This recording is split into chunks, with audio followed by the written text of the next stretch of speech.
ভালো আছো কাকা? দাদা,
চোদ্দ বছর পর আবার এই বাড়িতে প্রাণ ফিরে এলো।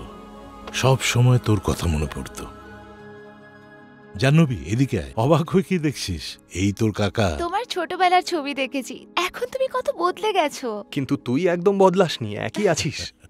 আরে তোমার কি হলো? এতদিন পরে ছেলেটা ফিরলো, দাঁড়িয়ে আছো। কি করতে হবে? ওকে বরণ করতে হবে ফুলমালা দিয়ে। দাদা, তুমি দাঁড়াও, আমি কথা বলছি। কেমন আছো বৌদি? তোর গলা শুনতে পাইনি আর 14 বছর হয়ে গেল। একটা দিনও এমন যায়নি যেদিন তোর কথা মনে পড়েনি। প্রতিটা দিন তোর কথা ভেবে তোর পছন্দের খাবার বানিয়েছি। আমার হাতের রান্না কখনো মনে পড়েনি? আমি যদি তোর মা হতাম তাহলে এভাবে তুই আমাকে ছেড়ে যেতে পারতিস? এখানে আসা তো দূরের কথা, একটা ফোন অবধি করিসনি। তোর যে একটা পরিবার আছে সে কথা ভুলে গেলি নাকি? ভেবেছিস যে আমরা সবাই মরে গেছি? আরে কি বৌমা, একে ফিরে পাওয়ার জন্য কবে থেকে পুজো দিচ্ছ, আজ ফিরে এলো আর তুমি বকছো? বৌদিকে কাঁদতে দাও কাকা। মা হলে থাপ্পড় মেরে জিজ্ঞেস করতো বৌদি কি মায়ের থেকে কম নাকি, তাই একটু রেগে কথা বলছে। আমাদের ছেড়ে কেন তুই চলে গেছিলি? ছোটবেলায় এত বুদ্ধি ছিল না। আমার চোখে শুধু সফলতার স্বপ্ন ছিল। এত বছর তোমাদের ছেড়ে আমি কিভাবে কাটিয়েছি সেটা শুধু আমি জানি। আমি আর তোমাদের ছেড়ে যাব না। কাকা বাবু, ভিকিকে ওপরে ওর ঘরে নিয়ে যাও। খোকা, এই ঘর তোর জন্য তো দাদা বানিয়েছে। ও প্রতিদিন এখানে আসে আর তোর কথা মনে করে। খোকা, আজ এত বছর পর আমি রাজার মুখে একটু হাসি দেখলাম রে। এই হাসিটা মিলিয়ে যেতে দিস না। এই না হলে খোকা।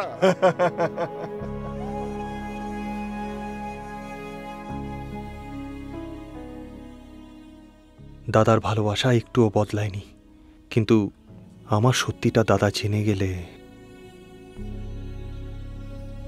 সারে সারে গাধা পাদা জবাব নেই, ফাটিয়ে দিয়েছেন। সানি ধাপা, আরে বাহ, মাগারে সা, মন ভরে গেল। মাসা মাসা বাহ, মাসা রে সা, সানি ধাপা মাগারে সা রে সারে সা মা।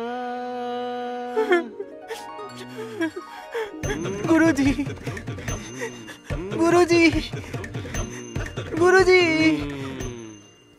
এ কি সকাল সকাল শুরু করে দিয়েছো? ডাবের জলে ভিটামিন সি আছে, আর তুমি যে সকাল সকাল এতগুলো লিপস্টিক লাগাও তার বেলা। শুনুন সাবিত্রী বাবু, বাচ্চারা ঠিক করে গান বাজনা ওরাই শিখছে যাতে তো? প্রত্যেক মিউজিক শোতে ফার্স্ট হয়। হে ভগবান, কত ছোট মন আপনার! এরা ক্লাসিক্যাল মিউজিকের ভবিষ্যৎ। তোমার ছেলেটি লেডি গাগার মতো গায়, আর ক্লাসিক্যালেও মাইকেল জ্যাকসনকে হারিয়ে দেবে। এই সুযোগ গুরুজি, টাকার কথা বলে নিন। চুপ কর।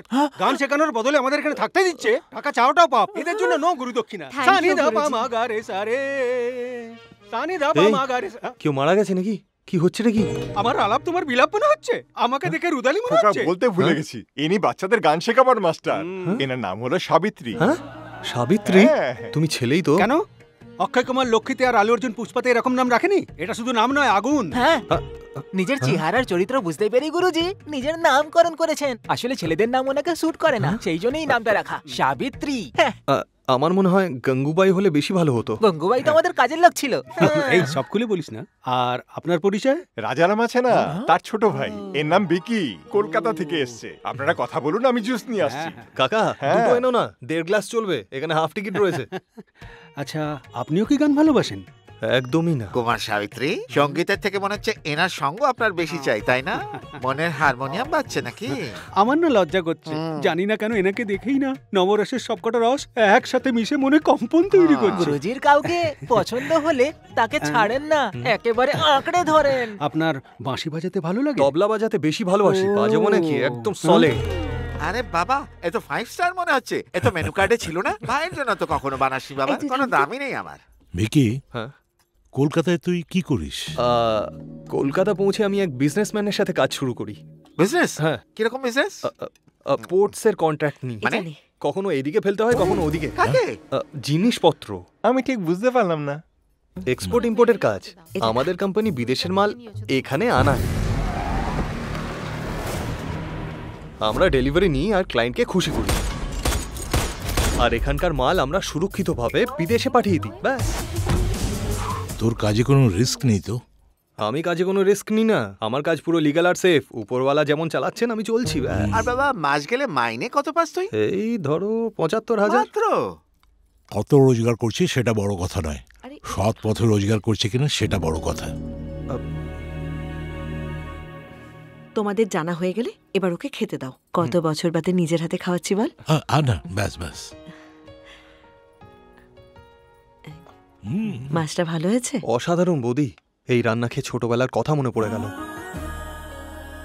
আমার বউয়ের হাতের রান্না যে খায়, সে আঙুল চাটতে থাকে। বৌদির এই গুণটা শুধু ঘরেই সীমিত থাকবে কেন? আমি তো বলছি ইউটিউব চ্যানেল শুরু করে দাও। কি বলছিস?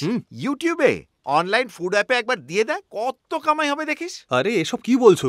জানো ইউটিউব থেকে কি পাবে? মানি, নেম, ফেম। যারা খেতে চায়, যারা খাওয়াতে চায়, যারা রান্না দেখতে চায়, সবাই ওটা দেখবে আর মজা পাবে। বৌদি কয়েকদিনের মধ্যেই না, ফেমাস। ছেড়ে দে, আমার ফেমাস হওয়ার দরকার নেই। আমার বর যদি ভালো বলে সেটাই আমার কাছে অনেক। তোমার গুণ তুমি নিজেই জানো না। তোমার নাম ডাক হলে দাদা নিজেও গর্বিত বোধ করবে। শোনো না, রান্না বান্না নিয়েও যদি কিছু করতে চায় আমি পুরো সাপোর্ট করব। ব্যাস, এটাই তো চাই। কালকেই টিম ডেকে শুটিং চালু। ভিকি। বৌদি কিচ্ছু ভেবো না, আমরা ডিসাইড করে নিয়েছি। দাদা এবার ঠিক আছে। নিশ্চিন্তে খাবার খাও তুমি। কি হয়েছে? শোনেন না বস, কেউ খবরটা লিক কইরা দিছে। আপনি যাবার পরেই কালীঘাটের ধাবায় অ্যাটাক কইরা দিছে। আমাকে পোলাগুলো লড়ছিল কিন্তু শেষ অবধি পারে নাই। বস, ওরা আপনার কথা জিগাইতেছিল, ভয় লাগতাছে ওরা ওখানে না চলে যায়। এই এরকম কোনো কিছু হলে কিন্তু আমার ফ্যামিলি প্রবলেমে পড়ে যাবে। সে তো জানি বস, আপনারা সাবধানে থাকতে হইব। বস শোন, আমি এখানে আছি এটা যেন কেউ জানতে না পারে। আমি ভৈরবীকে এখানে ডেকেছি, ওকে এখানে সাবধানে নিয়ে আসিস। আর গুপ্তদাকে বলিস ওখানকার কাজ যেন একটু সামলে নেয়। ওকে বস। ভিকি,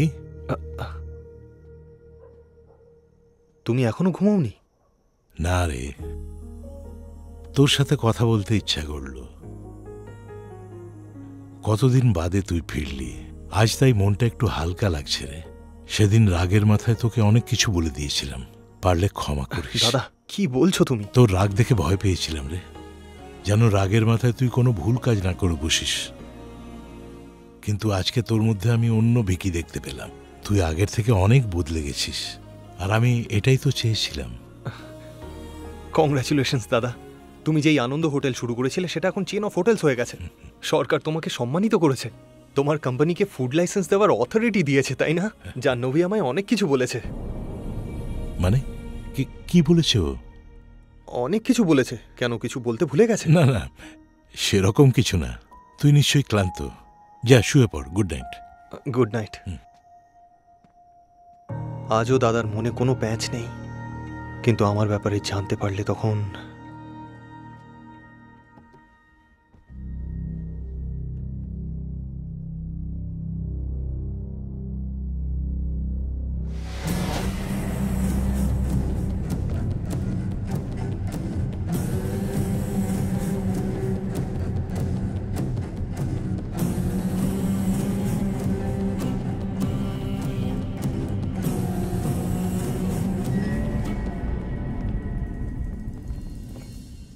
আমার ফুড প্রোডাক্টসের লাইসেন্সের উপর এখনো সই হয়নি কেন? এই ফাইলটা নিয়ে যাও। ঠিক আছে স্যার। আপনার প্রোডাক্টে ক্ষতিকারক কেমিক্যাল আছে। এক্সপোর্ট তো দূরের কথা, এই দেশেও ওই ধরনের প্রোডাক্ট তৈরি করতে বা বিক্রি করতে দেব না। ফুড প্রোডাক্টস বানানো আমার একটা বিজনেস, কোনো সোশ্যাল সার্ভিস করছি না। তোমার কাছে সেটা আশাও করি না। ব্যবসায় অনেক নিয়ম আছে, আর একজন ব্যবসাদারের সমাজের প্রতি অনেক দায়িত্ব থাকে। হোটেল আনন্দ, তোর সরাইখানার এটাই নাম তো, আনন্দে চালা, আমরা কিছু বলতে আসবো না। আমরা যদি তোর অর্গানিক ফল অর্গানিক সবজির ঢংটা শুরু করে দিই, কি হবে জানে সরকার? তাহলে আমাদের কয়েকটা পুরস্কার দিয়ে ভূষিত করে দেবে মাত্র, কিন্তু একটাও কানাকড়ি পাওয়া যাবে না। এই দেশের 142 কোটি মানুষের স্বাস্থ্য সুরক্ষা আমার একটা সইয়ের ওপর নির্ভর করে। মানুষ আমাদের অর্গানাইজেশনের মার্ক দেখে নিশ্চিন্ত হয়ে কিনবে যে এটা খেলে তারা অসুস্থ হবে না। তোমাদের লাভের জন্য আমি ওদের বিশ্বাস ভাঙতে পারবো এই না। উপদেশ বাণীগুলো না অন্য কাউকে শুনিও। আমার মাথায় যদি একবার রক্ত চেপে যায় না, তাহলে তোমার অবস্থা খারাপ করে দেবো। তোমরা যা পারো করে নিও।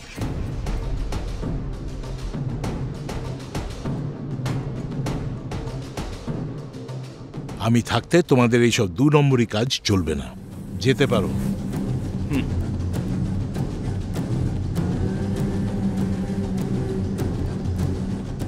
এবার দেখে নিস আমি কি করি।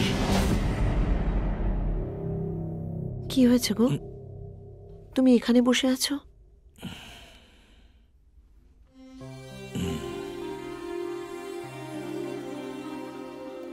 রাজেশ্বরী, ভিকিকে বলো না এখানে কি চলছে। আমি ওকে আবার হারাতে চাই না। কাকা বাবুকেও বলে দিও।